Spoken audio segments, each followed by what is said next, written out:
Hey, there's a sentence that I hear all the time from patients, from people in the community who I meet, from family, from friends, from colleagues. And it's, I know exactly what to do, but I just can't seem to do it. And what's important is that these are people who don't lack discipline in certain areas of their life. They're thriving, they're showing out for their families, for work, for everyone else. And what I notice is that it's not a problem of motivation or discipline. It's a nervous system that, for whatever reason, in that situation doesn't feel safe. It's a nervous system that has been under pressure for a long time.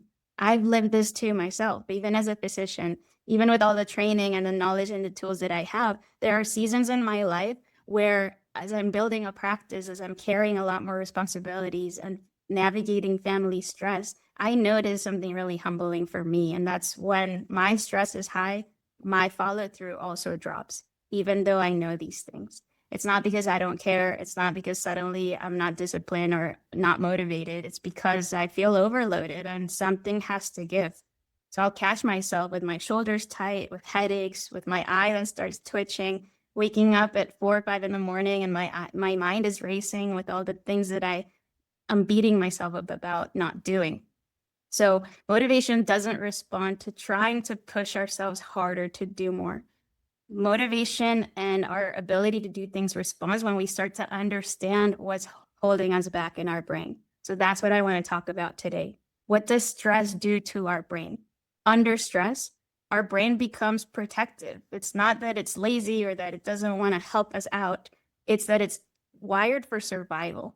So it has limited energy and its goal is to conserve energy. And when there's a lot of things going on, a lot of overwhelm, and your brain senses that pressure, whether it's emotional, physical, psychological, it shifts priorities.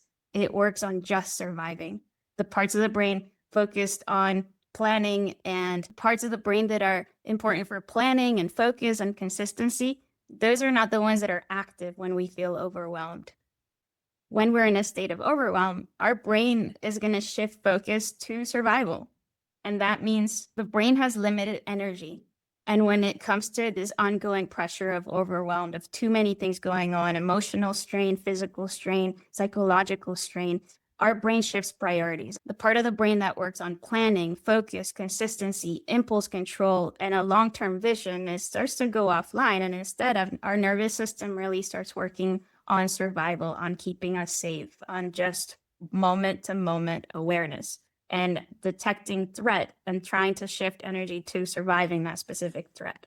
So under stress, we procrastinate even when something really matters to us. We reach for the quick comfort instead of working towards our long-term goals. We feel stuck in patterns that we intellectually understand, and we know that we get stuck in these patterns, but yet our emotional brain goes there to the thing that we tend to, whether it's procrastination or numbing with medicines, alcohol, is actually biology keeping us safe. It's our amygdala detecting threats, avoiding things that are uncomfortable, avoiding things that feel really big, and going for something that feels easy and comfortable and quick.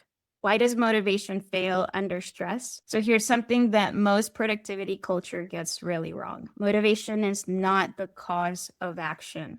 Motivation is the result of feeling regulated in an action. When our nervous system feels safe, supported, and well-resourced, motivation just flows. When it doesn't feel safe, motivation disappears. So under stress, our brain isn't asking, what's best for my future self? Under stress, our brain is asking, what will reduce discomfort right now? What is the easy choice right now? What is the most simple way for me to get dopamine right now? And often that's like, I'll just watch another YouTube video, or I'll just keep scrolling, or I'll keep watching Netflix and I'll go on to the next show instead of doing what we logically know we would rather be doing, which is maybe going to bed earlier or going for a walk in the evenings.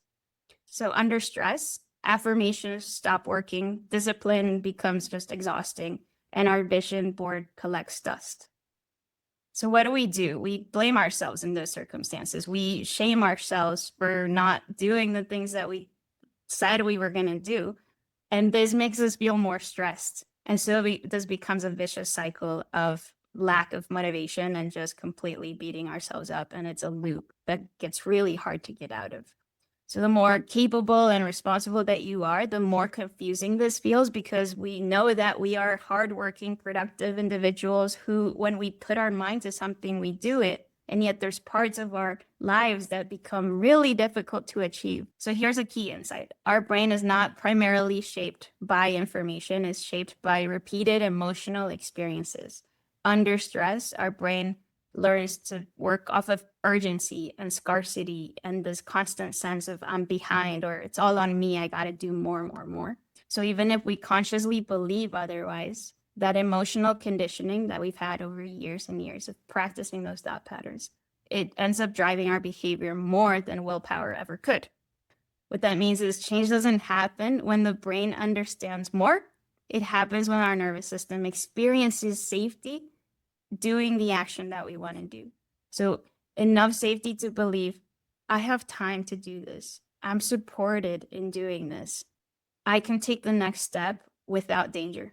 It's okay for me to put the phone down. Yes, I might find 10 more videos that are hilarious, but it is also okay for me to shift gears and do something that doesn't feel as immediately stimulating, as immediately satisfying as watching these hilarious videos.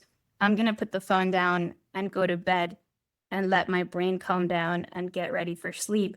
Even if that right now doesn't feel satisfying, it feels uncomfortable, but I know it will pay dividends once I wake up tomorrow and I feel better refreshed. So this becomes really hard to do on our own. And it's why shifting habits is easier in community. Community becomes essential, and we are creatures that are wired for co-regulation. So our nervous system doesn't just get calm because we tell it to. It gets calm as we co-regulate, whether it's with others in community or through connection. And that could be connecting with family, with friends, just sharing the experiences of what's difficult right now. When you're seen, when you're heard, when someone else reflects back, hey, you're not alone, you're doing the best you can, and it's okay that this is hard. How can we take the next step forward? Our brain receives a signal of, hey, this environment, this next step is safe. We don't have to go to quick dopamine. We can do this hard thing because we know that we're safe in it. When we feel safe enough to take an action that feels aligned with how we want to feel, our brain is able to tap into the creativity, the consistency, the resilience. And that's why when we're isolated, stress seems to get worse. We get stuck in these loops of thinking, and our brain is really good at finding all the reasons as to why we're right, as to why this is really hard, and I better not do that right now. And we realize, hey, I wouldn't say this to somebody else. I wouldn't say, hey, yes, do the easy thing, even though it doesn't help you get to your long-term goals. No, we would find kindness and say, hey, I know it's hard, and it's okay. We can take the next step forward. So trying to do everything alone stalls progress, even for the strong, capable people that have always been able to do things by yourself. So isolation makes stress worse. And this is why trying to do everything alone will stall progress. Even for those people who have been capable and strong and able to do a lot on their own, there comes a time where we need the support of others. And that's okay. Support doesn't make us weak. It makes change possible. And when change becomes possible, we stop pushing harder. We stop judging ourselves. We stop waiting to feel ready to take action.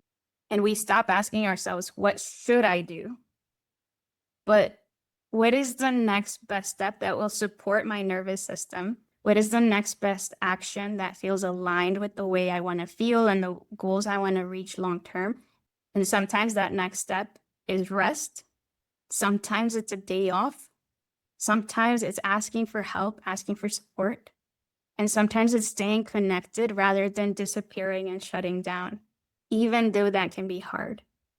And so lean on the people that are around you to support you and show up for yourself as you would for someone else.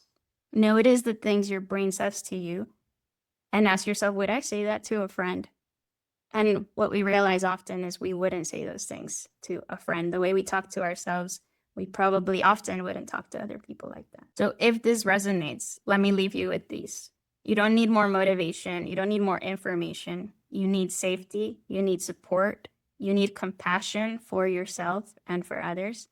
And that will create the safety for your brain to move forward in the direction that it wants to go. That's why I believe so deeply that community is medicine, and that through connecting with others and supporting others and watching others support us, we start to heal from the inside out. Change doesn't happen in isolation. It happens when our nervous system finally gets the message, I don't have to do this alone. So take a slow breath with me.